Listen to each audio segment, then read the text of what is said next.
नमस्कार दोस्तों, आप सभी का the civilians with Shekhar Pandey में हार्दिक अभिनंदन। मित्रों, आज मैं जीआईसी मेंस से रिलेटेड हिंदी के क्या-क्या क्वेश्चंस, क्या सेगमेंट्स हो सकता है, इस विषय पर चर्चा करने चल रहा हूं। देखिए, अगर हम जीआईसी मेंस में हिंदी की बात करें तो हिंदी से रिलेटेड आपको 100 मार्क्स के क्वेश्चंस होंगे, 100 नंबर के क्वेश्चंस होंगे, जो जिसे पार्ट 1 के नाम से डिनोट करते हैं। और इस पार्ट 1 में भी 2 पार्ट होंगे जो 50-50 नंबर के होंगे। मित्र, यदि मैं जीआईसी में मेंस में हिंदी आज सिलेबस की चर्चा करूंगा, हिंदी सिलेबस की चर्चा होगी नेक्स्ट क्लास से, उसके अंदर पूरे टॉपिक्स के ऊपर डिटेलिंग की जाएगी। इसमें 2 सेगमेंट्स होंगे। एक क्या होगा कि आप पार्ट 1 के अंदर एक सेगमेंट होगा आपका सामान्य हिंदी का, एक सेगमेंट सामान्य हिंदी होगी, ठीक है। और इस सामान्य हिंदी के अंदर आपको कौन-कौन से सेगमेंट रिलेट कर, और सामान्य हिंदी ये होगी 50 मार्क्स की। इसके मार्क्स कितने होंगे? 50 नंबर का मार्क्स होगा। अब इसमें 50 नंबर के अंदर आपसे पहला पॉइंट जो होगा वो होगा अपठित गद्यांश का संक्षेपण। अपठित गद्यांश का संक्षेपण आएगा, अपठित गद्यांश का संक्षेपण, ठीक है।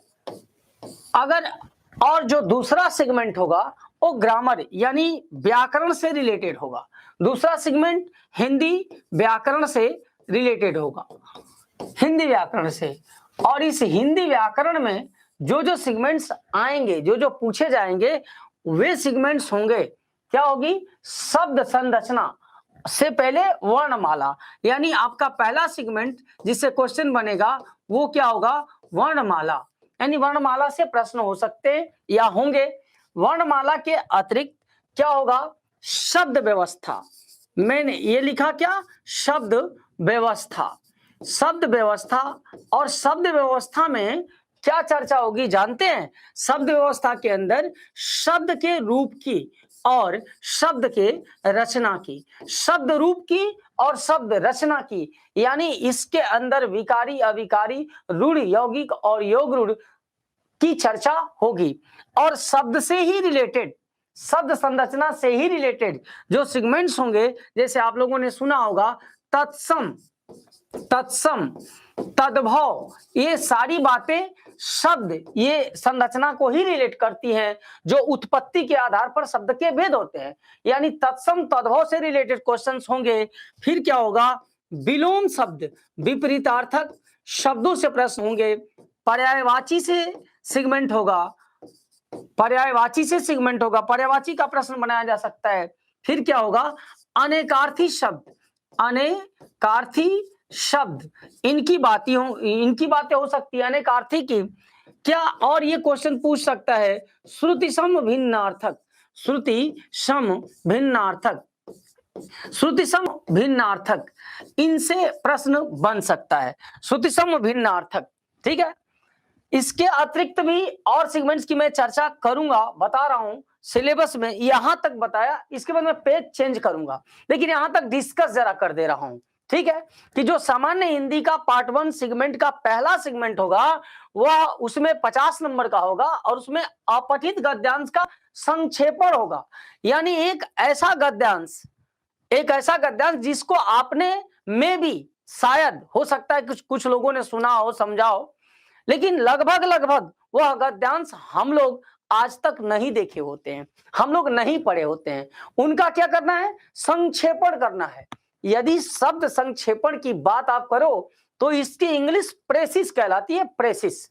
और संक्षेपण के अंदर एक दिए हुए विस्तृत पैसेज का, एक दिए हुए विस्तृत अपठित गद्यांश का आपको संक्षिप्त रूप लिखना है, जिसमें आपका विचार हो। इसमें आपका विचार होना चाहिए जो सरल भाषा में हो। आपको लिखना है, उसका सार तक तो लिखना है। जैसे आप जब निबंध लिखते हो तो उसमें आप क्या लिखते हैं? जो उसका प्रस्तावना उसकी लिखी जाती है, जो भूमिका लिखी जाती है, वो पूरी की पूरी भूमिका इंट्रोड्यूस करेगी पूरे के पूरे निबंध को। तो प्रेसिस राइटिंग यही है कि आपको पूरे के पूरे सेगमेंट को गद्यांश को कम से कम शब्दों में संपूर्णता को प्राप्ति दिलाना है, और वो आप अपने भाषा में लिखेंगे, सरल भाषा में लिखेंगे, सुव्यवस्थित भाषा में लिखेंगे, और एक ऐसी भाषा जो सबको समझ में आए। क्लियर? तो इन बिंदुओं का आपको ध्यान में रखना होगा अपठित गद्यांश का संक्षेपण करते समय। इस टॉपिक का नाम देकर, अपठित गद्यांश का संक्षेपण देकर मैं इसकी एक विस्तृत चर्चा करूंगा। आज सिर्फ मैं सिलेबस की चर्चा कर रहा हूं, तो ठीक है, इसकी भी डिटेलिंग होगी, एक बहुत अच्छी क्लास होगी अपठित गद्यांश के संक्षेपण का, प्रेसिस राइटिंग की।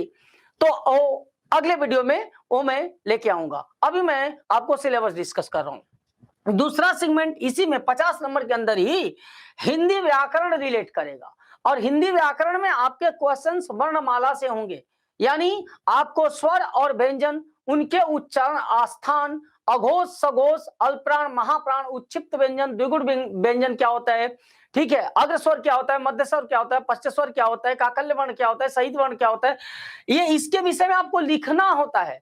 आज से डायरेक्ट पूछेगा स्वरों की संख्या कितनी, तो आपको लिखनी है, यानी आपको वर्णमाला से डायरेक्ट पूछेगा कि सहित वर्ण क्या है, तो आपको बताना होगा कि प्रत्येक व्यंजन में अ जो होता है वो छुपा होता है, विद्यमान होता है, और अपने अस्तित्व को व्यंजन में स्वर छुपाता है, जिसे सहित वर्ण कहते हैं। मैं जस्ट एग्जांपल बोल रहा हूं, तो इसके विषय में भी हम लोग डिटेलिंग करेंगे, ठीक है।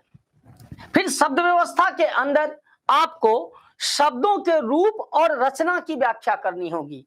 रूप और रचना का मतलब कि आपको रूप के आधार पर शब्दों की चर्चा करनी होगी, जिसमें आपको रूढ़, यौगिक और विकारी और अविकारी स्वरूपों की चर्चा करनी होगी।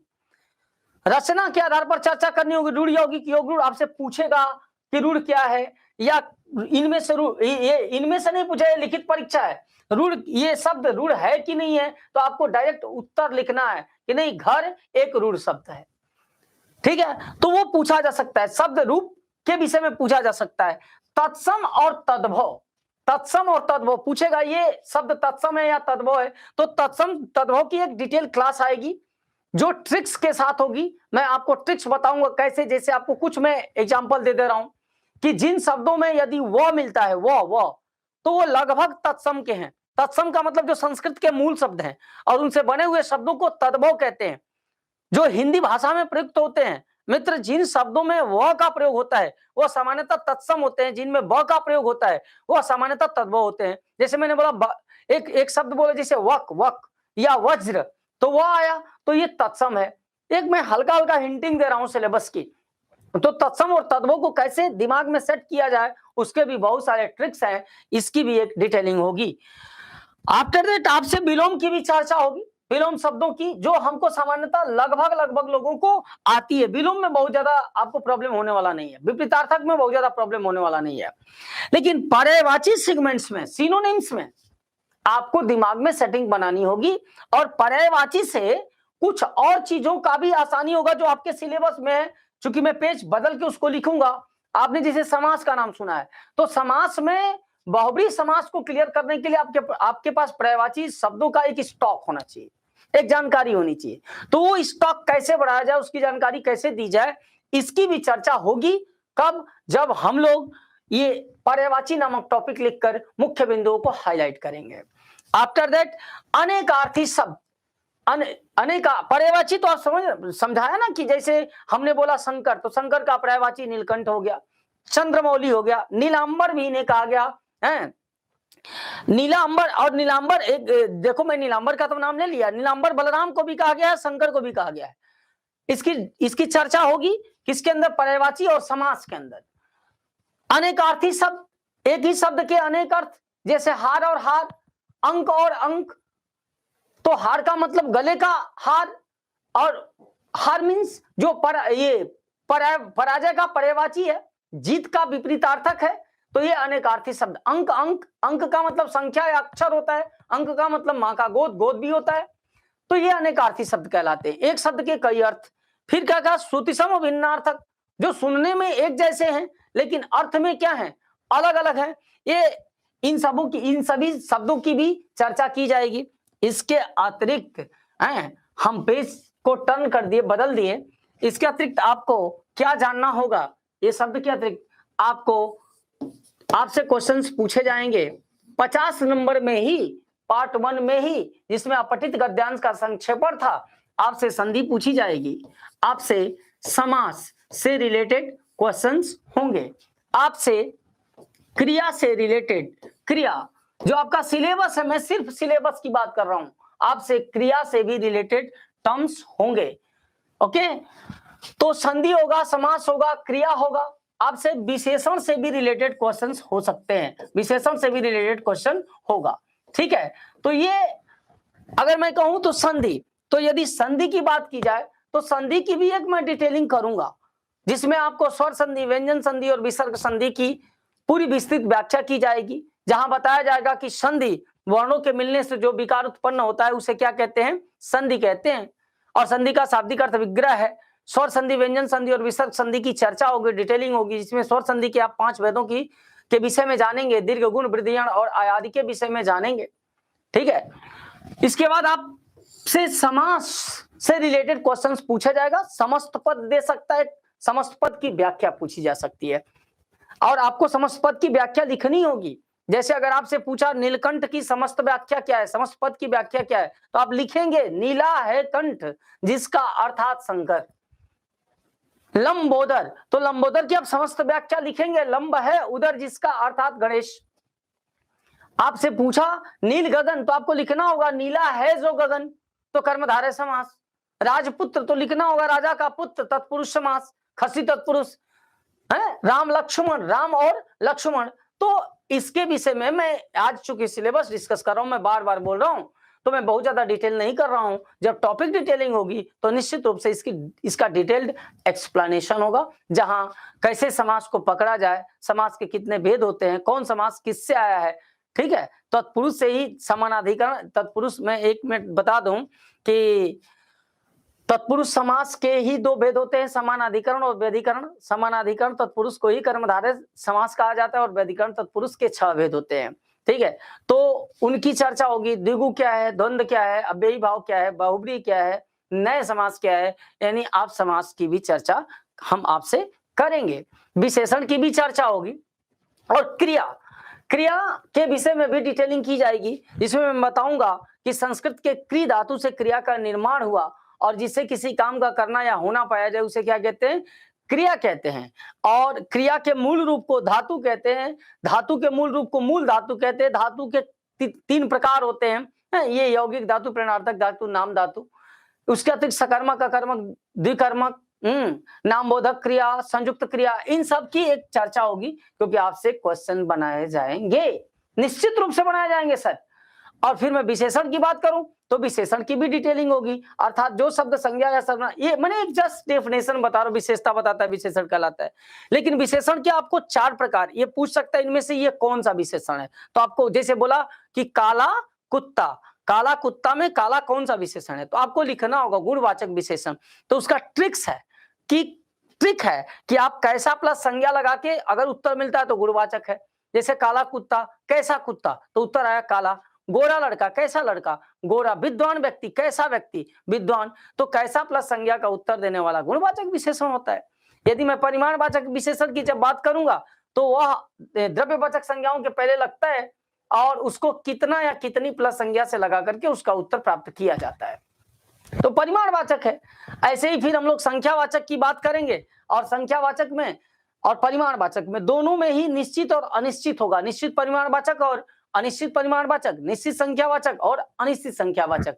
ठीक है, तो इसकी भी चर्चा होगी। इसके अतिरिक्त सर्वनामिक विशेषण की भी चर्चा होगी। सर्वनामिक विशेषण यानी ऐसे विशेषण जो किससे बने होंगे, सर्वनाम से होंगे।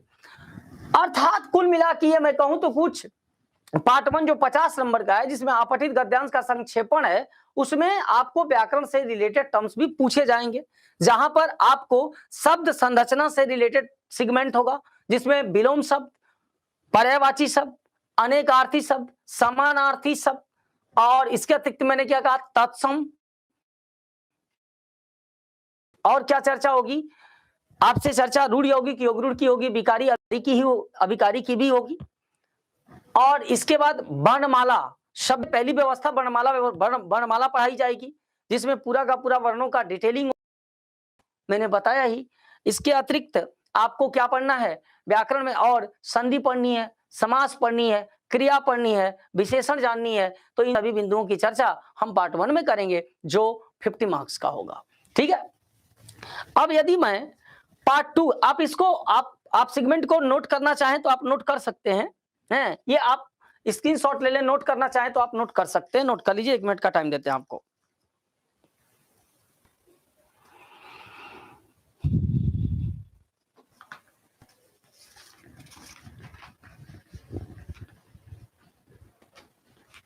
ठीक है, आपने इसको नोट कर लिया। अब मैं इसको आगे बढ़ा दे रहा हूं, पेज को आगे बढ़ा रहा हूं, और सॉरी एक पेज छूटा था, ये एक पेज आगे भाग रहा है।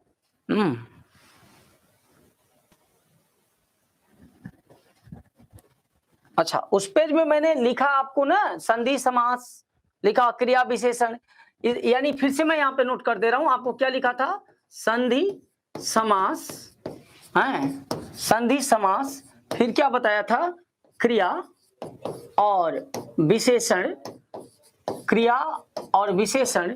इसके अतिरिक्त आपसे क्वेश्चन जो होगा वो वाक्य संरचना से होगा, वाक्य संरचना, वाक्य संरचना।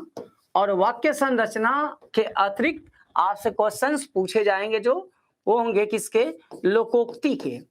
आपसे लोकोक्तियां पूछी जाएंगी, लोकोक्ति, आपसे मुहावरे हैं, इनसे क्वेश्चंस हो सकते हैं, मुहावरे पूछे जाएंगे। और खास बात इसमें एक चीज और है कि उत्तर प्रदेश की बोलियां, उत्तर प्रदेश में कौन कौन बोली बोली जाती है, इसके विषय में भी आपसे पूछा जाएगा। और ये सेगमेंट होगा कुल मिला के 50 नंबर का। ठीक है, तो यहां तक तो मैंने चर्चा कर दिया था। अब बता रहा हूं वाक्य रचना। तो वाक्य रचना के भी क्वेश्चंस आपसे पूछे जाएंगे। कैसे, आपसे पूछा जाएगा कि इनमें से या कोई वाक्य दे दिया, सरल वाक्य है या संयुक्त वाक्य है या मिश्र वाक्य है, ये आपको लिखना होगा। यानी सरल, संयुक्त और मिश्र वाक्य की चर्चा हो सकती है। फिर इसके बाद वो ये रचना के आधार पर, चूंकि आपसे वाक्य रचना का क्वेश्चन है, तो रचना के आधार पर ये 3 प्रकार के बनते हैं। लेकिन कहीं अगर अर्थ के आधार को सेगमेंट को ले लिया, तो वहां पर आपको यह भी जानना होगा कि कौन विधानवाचक है, कौन प्रश्नवाचक है, कौन आज्ञानुसूचक है, कौन विस्मयादि बोधक है और कौन इच्छा बोधक है। यानी ये डिटेलिंग भी होगी। और वाक्य रचना का एक डिटेल वीडियो, एक डिटेल क्लास आपके पास होगा आने वाले समय में। अब हम सिलेबस की आगे बात करें तो एक सेगमेंट लोकोक्ति और एक सेगमेंट मुहावरा। मुहावरा, ये लोकोक्ति और मुहावरा में अक्सर मैंने सुना है या देखा है कि लोगों को प्रॉब्लम्स होती है, क्या है यार लोकोक्ति, क्या है मुहावरा। तो यदि आप लोकोक्ति शब्द को तोड़ेंगे, लोकोक्ति की संधि करेंगे, तो वो शब्द होगा लोक धन उक्ति। और लोक का मतलब क्या है, आम जनमानस। आम जनमानस के बीच में जो प्रचलित ये शब्द स्वरूप हैं, जो वाक्यों के रूप में है, उन्हें ही लोकोक्ति कहा गया। वो आम जनमानस की भाषा है। और मुहावरा का मतलब कि मुंह से निकलने वाला एक ऐसे शब्दों का संग्रह जिसका आप अर्थ कुछ और है और समझ कुछ और रहे हैं। तो लोकोक्ति और मुहावरा में यह बहुत बड़ा अंतर है। लोकोक्ति आम जनमानस के बीच में व्याप्त एक शब्दों का ऐसा समूह है जो उनको, आम जनमानस को रिलेट करता है। लेकिन मुहावरा मुंह से निकलने वाला शब्दों का एक ऐसा समूह जिसका अर्थ कुछ और है और स्वरूप कुछ और है। जैसे आपने सुना होगा 9 2 11 होना, 9 2 11 होना, यह लोकोक्ति नहीं है, बल्कि यह क्या है, मुहावरा है। ये लोकोक्ति नहीं बल्कि ये मुहावरा है। लेकिन अगर जैसे गांव में आप लोगों ने सुना होगा कि राम मिलाए जोड़ी, एगो आन्हर एगो कोढ़ी, ठीक है, तो ये मुहावरा नहीं है गुरु, ये क्या है, लोकोक्ति है। ये आम जनमानस की भाषा है। तो इस सेगमेंट की भी हम लोग चर्चा करेंगे, बिकॉज आज केवल सिलेबस की चर्चा हो रही है।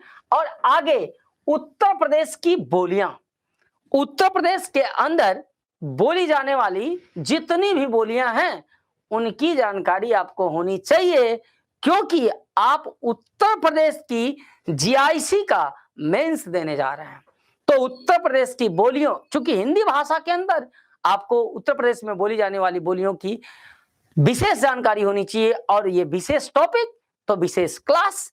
आज इसका कोई डिस्कशन नहीं, इसका डिस्कशन एक अगले कंप्लीट वीडियो के अंदर होगा। ठीक, तो ये था हमारा पार्ट वन का पार्ट वन सेगमेंट जो 50 नंबर का था। इसके अंदर ये टॉपिक्स रिलेट किए। अब हम लोग पार्ट वन के सेगमेंट 2 की चर्चा करेंगे जो निबंध से रिलेटेड है, जिसमें निबंधों की बात होगी कि निबंध क्या है, किस किस बिंदु से आपको निबंध पूछा जाना है, कहां कहां से आएगा। तो ये सारी बातें हम लोग किसमें करेंगे, पार्ट टू की चर्चा होगी। तो हम आगे बढ़ते हैं और पेज चेंज करते हैं। अब देखो भाई कि यदि हम पार्ट 2 की बात करें जो 50 नंबर का है, सेगमेंट 2, पार्ट 1 में सेगमेंट 2, पार्ट 1 में 2 सेगमेंट हैं, जिसमें एक 50 नंबर का जो अपठित गद्यांश का संक्षेपण और व्याकरण से रिलेटेड टर्म्स थे, जिसकी मैंने आपको व्याख्या की, जिसको मैंने आपको समझाया। अब इसका 50 नंबर का दूसरा सेगमेंट है जो किसको रिलेट करेगा, निबंध लेखन को। किसको रिलेट करेगा सर, निबंध लेखन। और निबंध लेखन यह भी कितने मार्क्स का होगा, 2 4 10 मार्क्स का नहीं है, ठीक है, यह है 50 मार्क्स का, ये भी है 50 मार्क्स का। यानी आपके सिलेक्शन में, आपके सफलता में निबंध लेखन का एक बहुत बड़ा रोल है, बहुत बड़ा रोल है। बोला ये जो निबंध लेखन, इसका इतना रोल कहां है, इसको क्यों 50 मार्क्स का दे दिया गया? क्योंकि निबंध लेखन एक ऐसी कला है जिसके अंदर एक व्यक्ति के वैचारिक व्यक्तित्व का प्रदर्शन होता है। एक व्यक्ति के अंदर कैसी भावनाएं हैं, कैसे विचार हैं, ये सारे के सारे बिंदु किसके अंदर परिलक्षित होंगे, निबंध लेखन के अंदर। मित्र देखो आप, जिस प्रकार एक कवि की कसौटी, एक पद्य की कसौटी कविता है, एक कवि अपने भावनाओं को, अपने विचारों को, अपने व्यक्तित्व को, अपने ज्ञान को कहां प्रदर्शित करता है, पद्य शास्त्र में, वैसे ही एक लेखक अपने व्यक्तित्व, अपनी शैली, अपने विचार का प्रदर्शन कहां करता है, निबंध लेखन में। तो पद्य की कसौटी काव्य है और गद्य की कसौटी निबंध है। यदि निबंध की बात की जाए तो इसमें 2 शब्द हैं। अगर देखो इसमें 2 शब्द हैं, एक है नी और एक बंध है, बंध, जिसमें नी उपसर्ग है, नी उपसर्ग, अर्थात एक ऐसा बंधन, किसका बंधन, हमारा आपका नहीं, शब्दों का बंधन, शब्दों का खेल, जो नियमों के तहत हो, जो नियमों में बंधा हो। और बोला नियम फिर किसके, नियम अभिव्यक्ति का। आपके पास अभिव्यक्ति की इतनी आजादी नहीं हो जाएगी कि किसी टॉपिक पे आपको लिखना है और आप जहां से मन वहां से लिख रहे हैं। नो सर, आप जैसे मन वैसे लिखेंगे तो निबंध लेखन में प्रवाह की कमी आ जाएगी, तारतम्यता की कमी आ जाएगी। तो निबंध लेखन में जो लेखक है सर्वप्रथम इस बात का ध्यान देता है कि तारतम्यता टूटनी नहीं चाहिए, कनेक्टिविटी, तारतम्यता का मतलब connectivity among all paragraphs, connectivity among all paragraphs, सभी पैराग्राफ्स के बीच एक कनेक्शन होना चाहिए और उनकी क्रमबद्धता भी होनी चाहिए। अगर मैं एक सपोज एग्जांपल दे रहा हूं कि यदि आपको अपनी आत्मकथा लिखनी है, आपको अपनी आत्मकथा पर ही निबंध लिखना है, आपने लिखा, या किसी के जीवन पर आप निबंध लिख रहे हो, तो क्या आप पहले उसके मौत की व्याख्या कर देंगे? क्या पहले आप उसके जवानी की व्याख्या कर देंगे? नहीं सर, उसका जीवन का प्रवाह उसके जन्म से शुरू होगा और उसका अंत उसके मृत्यु पर होगा, और बीच में क्या होगी, उसकी कार्यशैली होगी, उस व्यक्ति की जो उसने किया, इस दुनिया में किया, वो आपको देना होगा। अर्थात उसके अंदर एक क्रम होना चाहिए, उसकी एक तारतम्यता होनी चाहिए, उसका एक संपर्क होना चाहिए। और एक बात ध्यान, निबंध के अंदर कुछ ऐसे भी अपने, देखो हम लोग या आप विद्वान हैं, ये बात पता सबको है, रीजन आप जीआईसी प्री निकाल के पहुंच रहे हैं। जो विद्वान नहीं थे ना वो जीआईसी प्री में चले गए। ये बात तो तय हो चुका है कि आप विद्वान हैं सर, आपको आता है। अब आने का मतलब ये भी नहीं है कि हम ऐसे ऐसे धुआंधार उसमें शब्द प्रयोग करने लगे, धुरंधर शब्द प्रयोग करने लगे जो एक आम जनमानस के समझ में ही ना आए। आप कल जाएंगे एक असिस्टेंट प्रोफेसर बन के ना, आपकी भाषा जब उन स्टूडेंट्स के सामने आप पहुंचेंगे, आपका प्रेजेंटेशन, आपका व्यक्तित्व, आपकी प्रस्तुतिकरण उनको समझ में आना चाहिए। ऐसा ना हो कि आप वो शब्द आप ही समझ रहे हैं और खुद को समझा रहे हैं। तो ध्यान रहे कि भाषा सरल होनी चाहिए। भाषा सरल हो और शब्द सर्वसाधारण के समझ में आना चाहिए। तीसरा बिंदु, पहले मैंने क्या कहा कि शब्द भाषा सरल हो और शब्द क्लिष्ट न हो और शब्द सर्वसाधारण के समझ में आना चाहिए। आप जो कहना चाहते हैं वो आम जनमानस के माइंड में सेट करना चाहिए। तो ये आप इसको लिखने का ये एक तरीका है। मैंने एक बात बताई, ये एक तरीका है कि क्या होना चाहिए भैया, कि आपकी भाषा क्या होनी चाहिए। अच्छा, व्यवहारिक भाषा हो, व्यवहारिक भाषा का यूज करो यार, हैं। तो आपकी भाषा में क्या होनी चाहिए, स्पष्टता होनी चाहिए। निबंध में आपकी भाषा में स्पष्टता होनी चाहिए। आपकी जो शैली होगी, शैली वो क्या होनी चाहिए, वो सर्वसाधारण को सर्वसाधारण एक सामान्य शैली होनी चाहिए, सर्वसाधारण से मेल खाए, सर्वसाधारण से उसका मेल हो, आपके शैली का सर्वसाधारण से मेल हो। तीसरा बिंदु कि आपकी तारतम्यता कभी भी नहीं टूटनी चाहिए, कनेक्टिविटी कभी नहीं टूटनी चाहिए। और जो पैराग्राफ्स आप लिखोगे उसमें एक क्रमबद्धता होनी चाहिए, एक क्रमबद्धता होनी चाहिए। जैसे अगर सपोज दैट एक एग्जाम्पल पूछा, एक क्वेश्चन बनाया कि आपको कोविड-19 का भारत के अंदर होने वाले सामाजिक और आर्थिक प्रभाव का वर्णन करना है और उसका आपको क्या सामाजिक और आर्थिक प्रभाव और उसका निदान कैसे होगा, इसको आपको लिखना है। तो क्या करेंगे आप, पहला पैराग्राफ में निदान लिख देंगे हैं और दूसरा पैराग्राफ में आप प्रभाव लिखना शुरू करेंगे। ऐसा नहीं हो सकता। आपका निदान से पहले आपका उसका प्रभाव होना चाहिए। क्या प्रभाव पड़ा समाज के ऊपर, परिवार के ऊपर, देश के ऊपर, विश्व के ऊपर, तब ना आप उसके उपाय और निदान बताएंगे।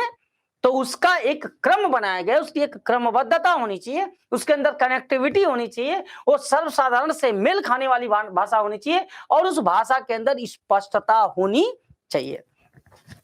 ये जो आपको जीआईसी मेंस में निबंध लिखना है, ठीक है, तो जीआईसी मेंस में निबंध का लिमिटेशन बनाया गया है 1000 शब्द, 1000 वर्ड्स।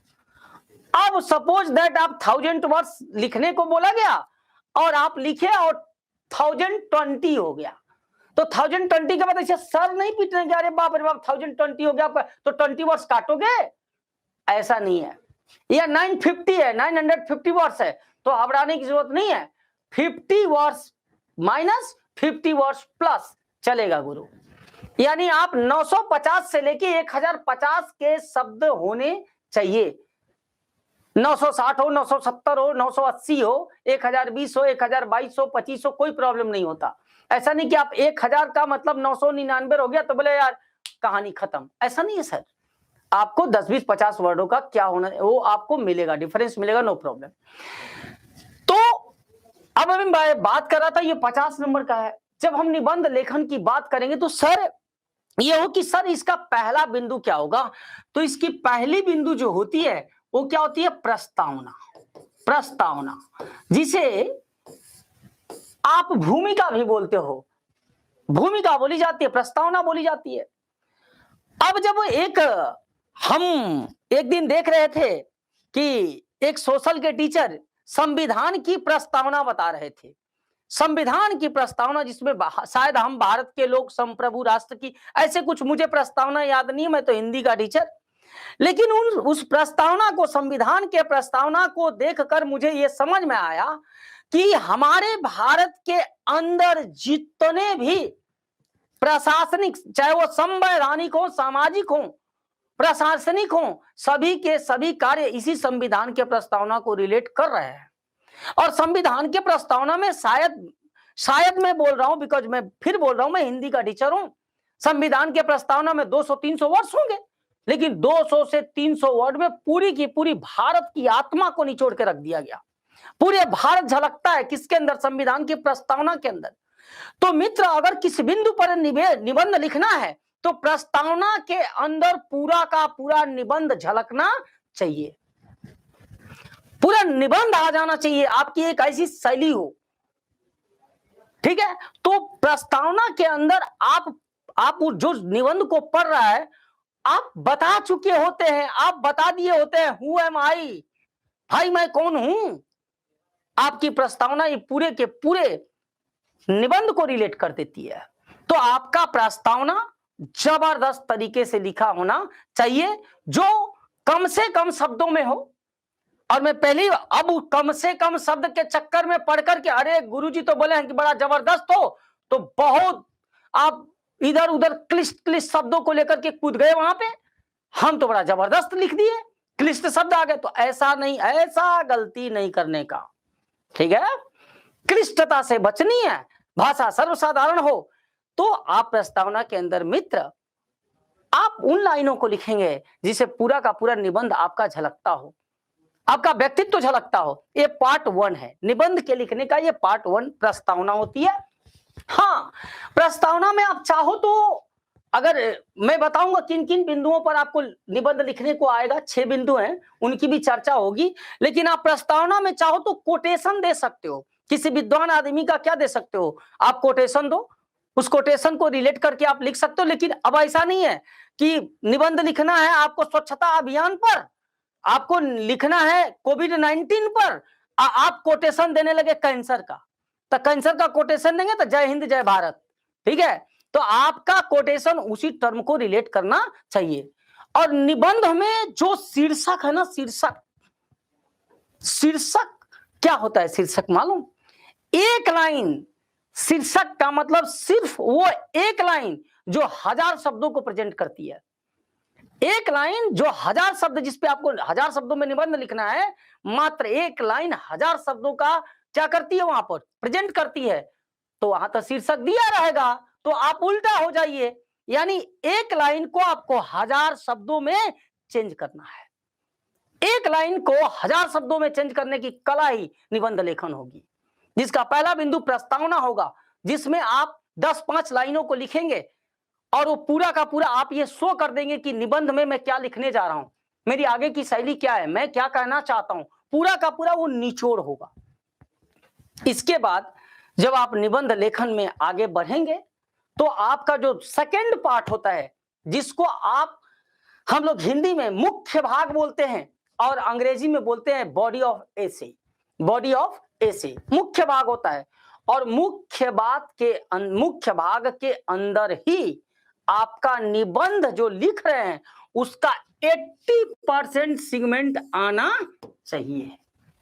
निबंध लेखन में मुख्य भाग के अंदर, मिडिल पार्ट के अंदर ही 3 ही पार्ट लिखना है, एक प्रस्तावना, एक मुख्य भाग और एक उपसंहार।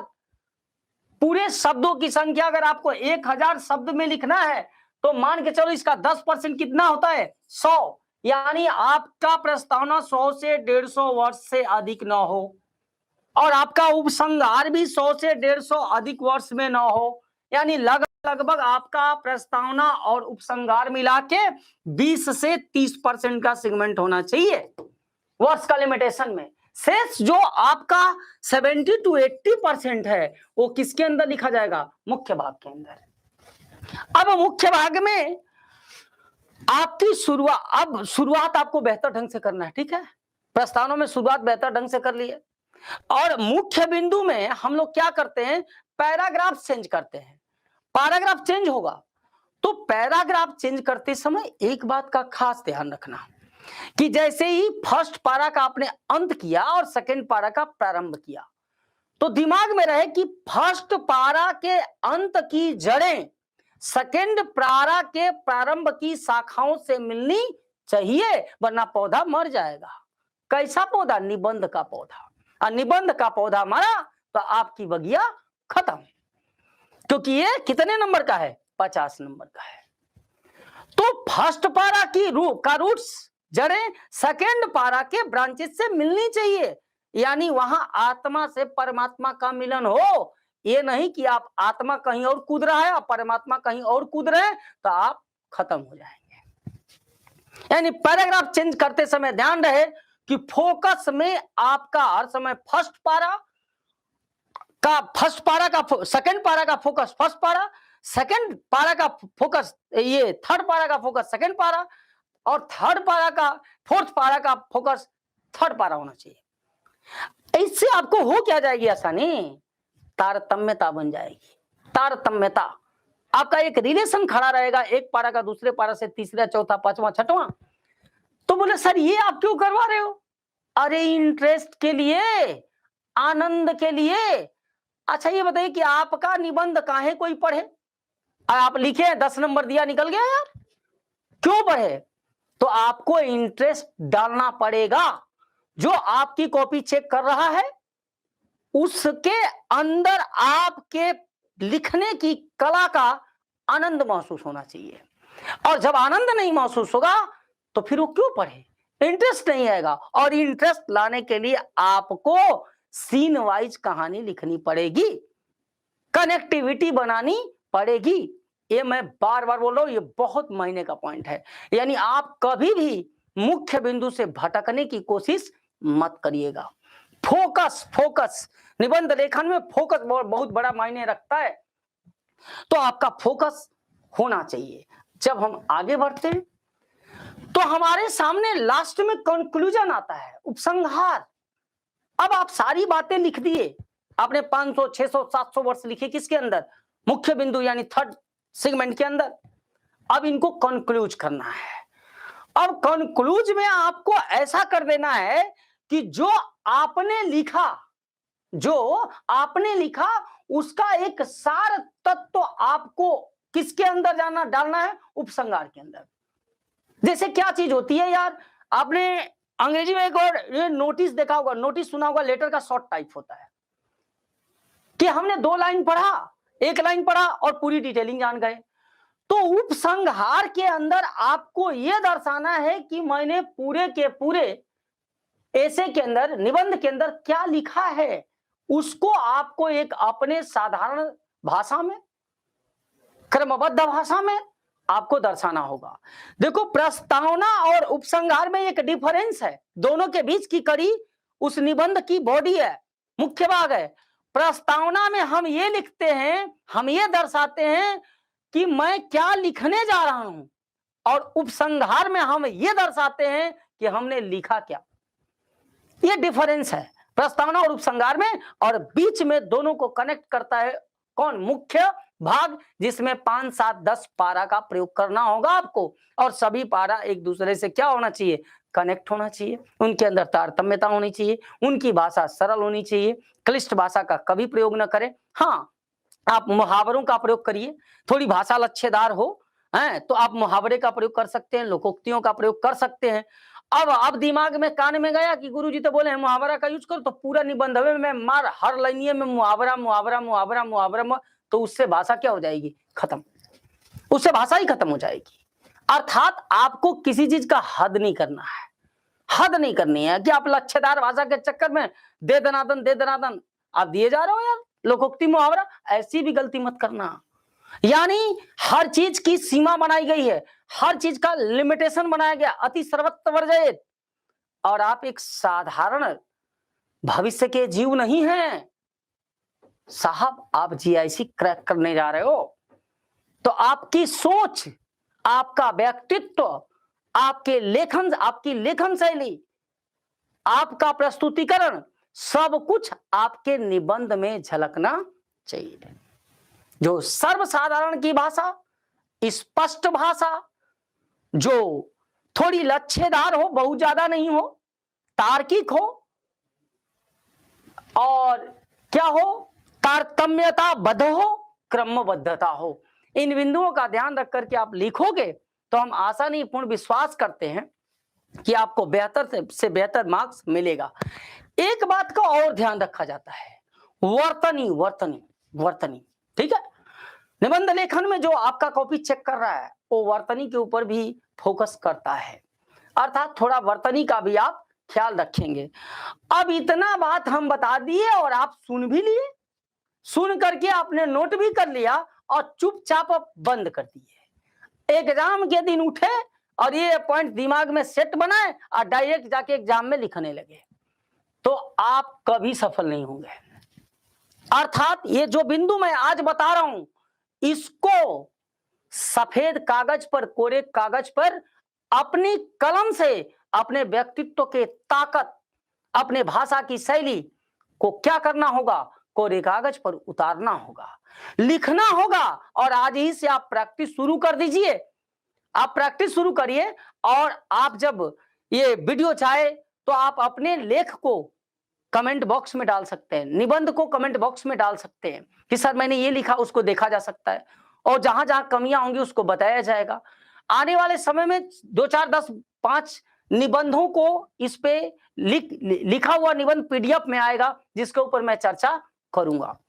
अब इन चीजों को आप नोट करिए, तब तक मैं बता रहा हूं कि आपको किन किन बिंदुओं पर निबंध लिखने का मैटर आएगा। इनको आप नोट कर लो, ये निबंध लेखन के लिए मुख्य बिंदु हैं।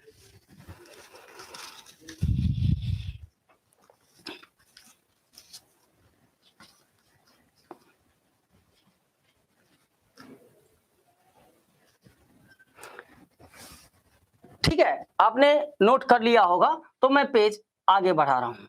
देखो भाई, आपके ये जीआईसी मेंस में 6 बिंदुओं पर आपसे निबंध लिखने को कहा जा सकता है, ठीक। जिसमें आपका पहला बिंदु होगा वो होगा साहित्य संस्कृति, साहित्य और संस्कृति। ये आपका निबंध लेखन के लिए पहला बिंदु हो सकता है, इससे रिलेटेड आपसे निबंध लिखवाया जाएगा। जो दूसरा बिंदु होगा वह होगा राष्ट्रीय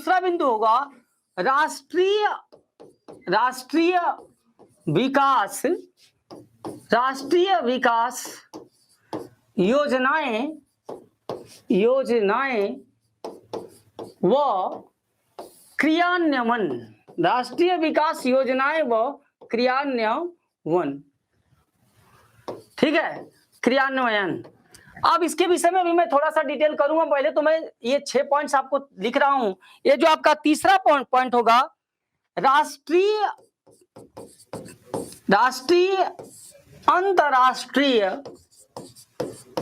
अंतरराष्ट्रीय सामाजिक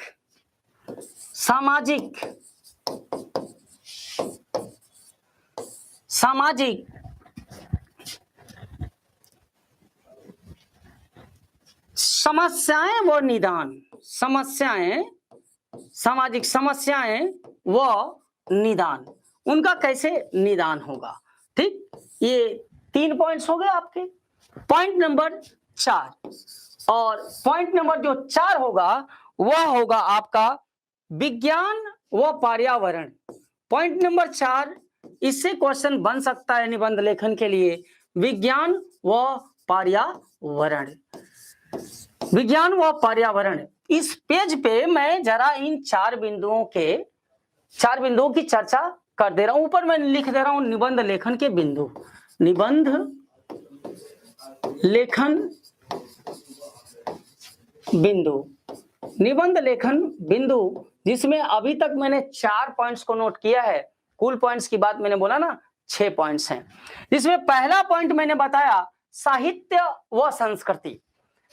अब देखो भाई मेरे, ये जो निबंध लेखन की कला है ना, ये 2 रूपों में है। इसके 2 स्वरूप हैं, एक मूर्त स्वरूप और एक अमूर्त स्वरूप। यानी निबंध भी 2 तरीके का होता है।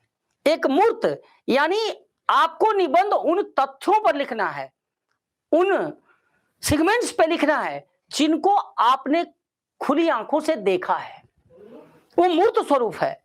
लेकिन जिसको आपने नहीं देखा, जिसको सिर्फ आपने महसूस किया, वो जो होता है अमूर्त स्वरूप होता है।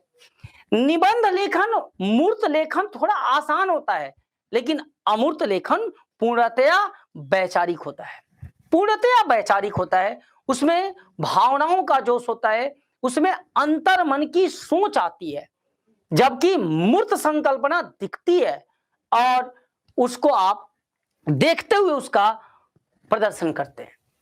अब यदि मैं यहां पर देखूं साहित्य और संस्कृति, तो साहित्य को आपने पढ़ा है, साहित्य को आपने समझा है, जबकि संस्कृति जो है ये मूर्त भी है, अमूर्त भी है। संस्कृति संस्कृति तो लगभग अमूर्त सेगमेंट है, जो दिखती नहीं, महसूस होती है। इसके ऊपर संकल्पनाएं होंगी, इसके ऊपर विचार होंगे, और उन्हीं विचारों को अपने निबंध में आप प्रस्तुत करेंगे, जो रिलेट करेंगे साहित्य और संस्कृति। और इससे रिलेटेड अगर क्वेश्चन आएगा तो फोकस में वो शीर्षक और उससे रिलेटेड बिंदु ही होना चाहिए। आपका भटकाव आपके मार्क्स को कम कर सकता है। ठीक। दूसरा बिंदु, राष्ट्रीय विकास योजनाएं व क्रियान्वयन।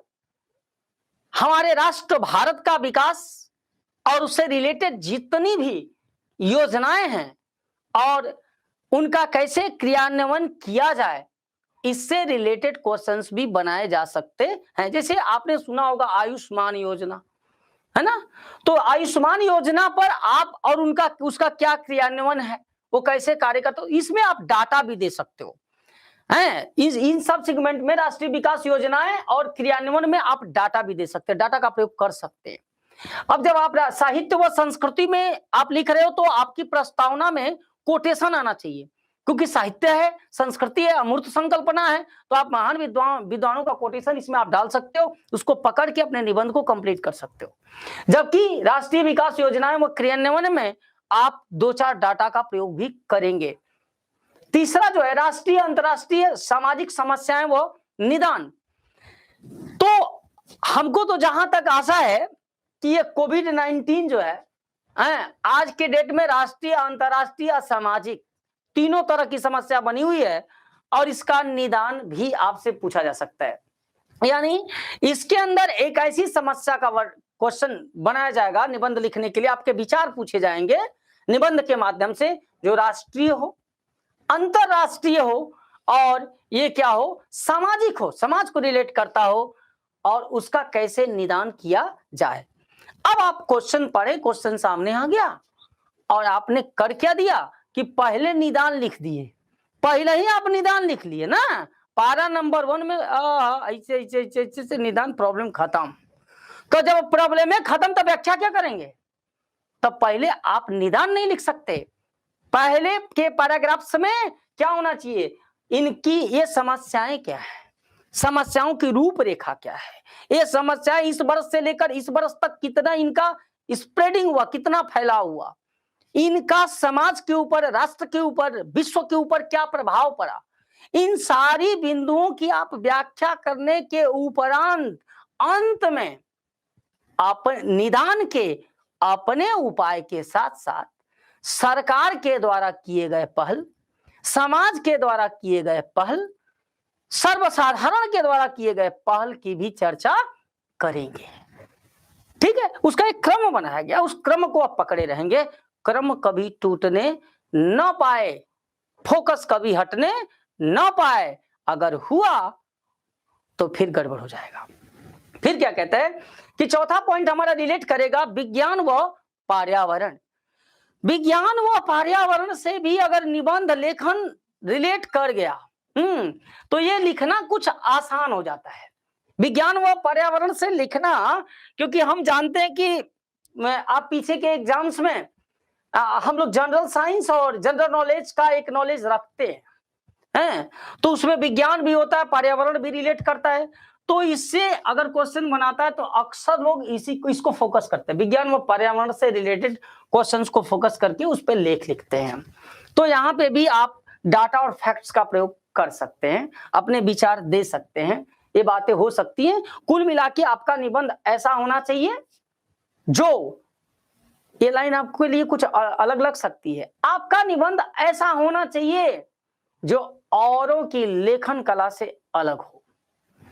आपका निबंध ऐसा होना चाहिए कि जो आपके निबंध को पढ़ रहा है उसको लगे एक राज है, राज, ट्विस्ट, ट्रेजेडी है। अगले पारा में क्या होने वाला है, अगले पारा में लड़का क्या लिखना चाहता है, अगले पारा में क्या लिखना चाहता है, अगले पारा में क्या ये इंटरेस्ट पैदा करो, इंटरेस्ट। और ये इंटरेस्ट बिना प्रैक्टिस के नहीं होगा, इसको प्रैक्टिस करना होगा, आज ही से शुरू कर देना होगा। वीडियो देखे अब फटक से पहला निबंध लिखना शुरू, कमेंट बॉक्स में डाल दो, उसको मैं देख लूंगा और देखने के बाद आपकी जहां त्रुटियां हो रही है, जहां कमियां हो रही है, उसको बताने की कोशिश करूंगा। ठीक है, तो हमारे लिए आज से एक नई कहानी, हिंदी की एक नई दुनिया शुरू, क्योंकि हम साधारण जीव नहीं बल्कि जीआईसी मेंस देने वाले ऐसे स्टूडेंट्स हैं जो भारत के भविष्य के कर्णधार भी हैं और आने वाले कर्णधारों के निर्माता भी हैं, जिनका व्यक्तित्व, जिनकी शैली, जिनकी वाक्पटुता, जिनकी वैचारिक संवेदना उनके निबंध में झलकनी चाहिए। तो ये आप 4 पॉइंट्स नोट कर लो, तो फिर मैं आपको अगले पॉइंट्स की बात बताता हूं।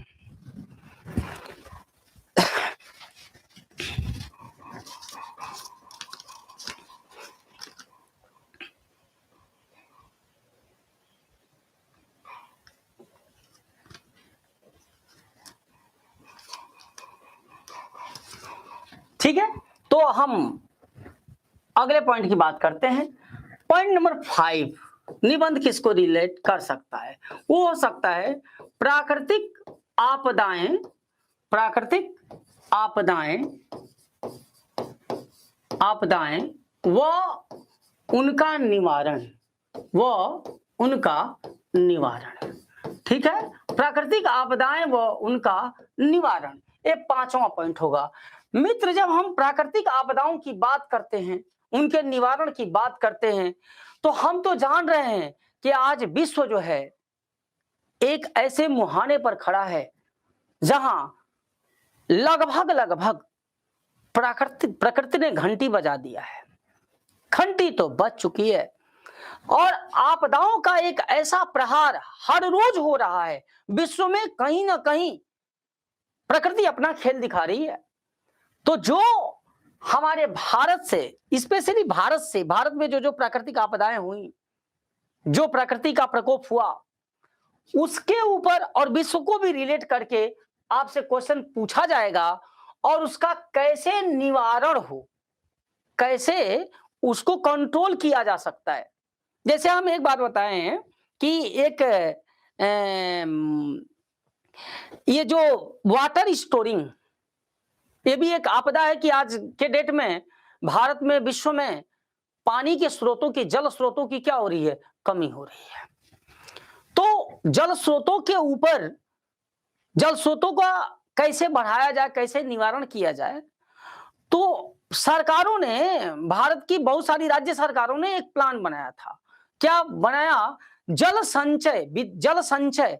और जल संचय के लिए उन लोगों ने किया क्या कि विद्यालय के अंदर जितने भी विद्यालय थे यहाँ, उनके अंदर वाटर ड्रेनेज सिस्टम का डेवलपमेंट हुआ। पानी जो बारिश का छत से गिरता था उसको वाटर ड्रेनेज सिस्टम से लेकर के एक बहुत बड़े टैंक के अंदर स्टोर किया जा रहा है, स्टोर किया, आज ये चल रहा है, स्टोर किया जा रहा है। और वह पानी, बारिश का पानी स्टोर होने के बाद भारत के, विश्व के, आपके राज्य के, आपके समाज के जल स्रोतों के अंदर जल का भंडार बढ़ाने में बहुत ज्यादा सहायक सिद्ध हुआ। तो प्राकृतिक आपदा में अभी ये जल संकट मान लेते हैं, तो इसका एक निवारण मैंने बताया ना, आपको और अपने निवारण बताने हैं, कुछ सरकार के भी प्रयासों को दिखाना है। और ध्यान रहे कि प्रस्तावना क्या है? प्रस्तावना वो सेगमेंट है जिसमें आप बताने जा रहे हैं मैं निबंध में लिखने क्या जा रहा हूं, और उपसंहार वो सेगमेंट है जिसमें आपको बताना है कि मैंने निबंध में लिखा क्या है। और मुख्य भाग के पैराग्राफ से सभी एक दूसरे से कनेक्टेड हो, तारतम्यता बनी रहनी चाहिए। अगर ये डिस्टर्ब होगा तो पूरी की पूरी कहानी डिस्टर्ब हो जाएगी। और जो 6वां पॉइंट होगा, 6वां पॉइंट वो होगा कृषि, उद्योग और व्यापार। कृषि, उद्योग और व्यापार, इनसे रिलेटेड प्रश्न बनाए जा सकते हैं। कृषि, उद्योग और व्यापार। कृषि, चूंकि हम सभी जानते हैं कि भारत एक कृषि प्रधान देश है और हम में से बहुत से लोग जो मेंस देने जा रहे हैं उसमें 80% लोग किसानों के बेटे हैं। तो कृषि को तो नजदीक से देखा है, कृषि के उत्थान के प्रयासों को नजदीक से देखा है, कृषि में आ रही समस्याओं को नजदीक से देखा है और उन समस्याओं का कैसे निदान किया जाता है इसको भी निदान करते हुए अपने से बड़ों को देखा है। तो इससे अगर कहीं रिलेटेड क्वेश्चन बनाया तो हम बेहतर लिख सकते हैं। और कृषि में जो समस्याएं हैं, कृषि का कैसे उत्थान हो, पुनरुत्थान हो, इसके लिए सरकार के क्या प्रयास हैं, समाज के क्या प्रयास हैं, आपके क्या प्रयास हैं, क्या करना चाहिए, क्या नहीं होना चाहिए, इन सभी पॉइंट्स को लिखना चाहिए। और उद्योग और व्यापार, इससे भी चूंकि किसी भी देश की आर्थिक उन्नति के लिए इन 3 बिंदुओं का उस देश के अंदर विकसित स्वरूप होना चाहिए, वो है कृषि, उद्योग और व्यापार। ये 3 कड़ियां हैं जो मिलकर एक विकसित राष्ट्र का क्या करती हैं, निर्माण करती हैं। तो इनसे भी क्वेश्चंस आपको बनाया जा सकता है। ठीक है, तो मैंने बताया आपको एक सेगमेंट बताया कि किस किस सेगमेंट से आएगा, क्या क्या पॉइंट्स लेके आना है। और सब निबंध लेखन के लिए भी हम कुछ और चीजों की चर्चा करेंगे हम लोग। उसमें आपके लिए एक वर्क भी होगा, प्रैक्टिस सेट भी होगा कि आप इस बिंदु पर लिख के लेके आओ, ये करके आओ। तो इसके बाद हम उसमें और बेहतर करने की कोशिश करेंगे। आज के लिए आप सभी ने इस वीडियो को शुरू से लेकर अब तक देखा, टाइम दिया, हम आपके शुक्रगुजार हैं। लेकिन इस आपके द्वारा शुक्रिया अदा करने का सिर्फ और सिर्फ एक माध्यम है, हिंदी के अंदर एक अच्छा स्कोर करना। और उस स्कोर करने में हमसे जितना प्रयास हो सकता है वो मैं करूं और आपसे जितना प्रयास हो सकता है आप करो। हम दोनों ऐसे मिले मानो आत्मा से परमात्मा का मिलन हो रहा है, तब जाके मोक्ष अर्थात सफलता आपके हाथों में होगी, सफलता आपके कदम चूमेगी। हम मिलते हैं अगले क्लास में हर वीडियो की डिटेलिंग के साथ। तब तक के लिए आप सभी को बेस्ट ऑफ लक।